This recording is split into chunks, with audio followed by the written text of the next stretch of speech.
My name is Mara Brzezinski, and I read Our Only May Amelia by Jennifer L. Holm. My name is May Amelia Jackson.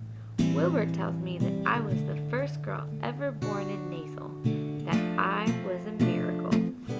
Wilbert is 13 and my favorite brother, which is something indeed since I have so many brothers, more than any girl should have. Maddie is 18. Carlo is 17 and 1/2, but he's really our cousin. Isaiah is 16.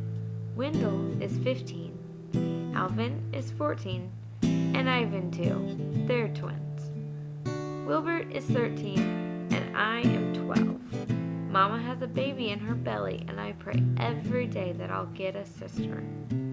We live on the Nasal in the state of Washington and it's in 1899. Nasal is truly in the middle of nowhere.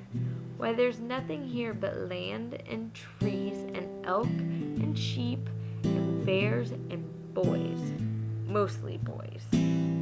Papa is always yelling at me, "Don't get into mischief, May Amelia," when all I'm ever doing is what some other boy has done first.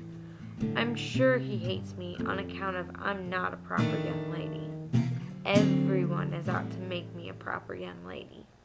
Everyone knows that young ladies must stay at home all the time, do embroidery, and keep clean. Boys get to have all the fun. There's no two ways about it. Since I'm the only girl in Nasal, everyone thinks I'm a miracle.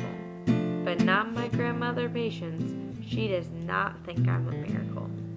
None of us children like grandmother Patience because she's real mean and says children are nothing but devils and demons.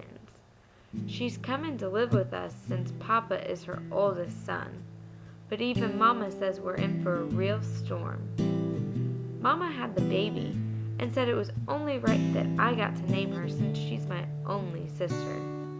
Baby Amy, which is May all mixed up. She is the most perfect baby I have ever seen. Mama has been real sick ever since she was born, so I've been taking real good care of her. Grandmother Patience says it isn't right for me to be caring for the baby, but Papa stands up for me and says I'm doing a fine job. But sometimes babies just die, and that's exactly what happened when I woke up on Christmas Eve.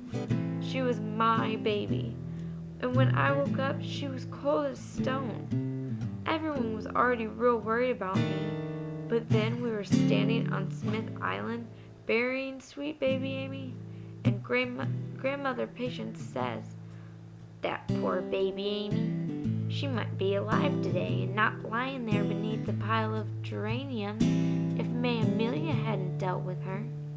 I ran so fast. Wilbert could barely catch up. I cried and cried and cried. I couldn't stop. I begged Wilbert to take me away, and he did. I loved Astoria.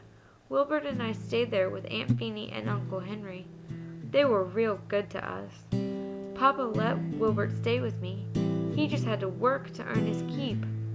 There were so many things to do in the city. I made some friends. I watched Wilbert work on Uncle Henry's boat, and I saw lots of Chinamen.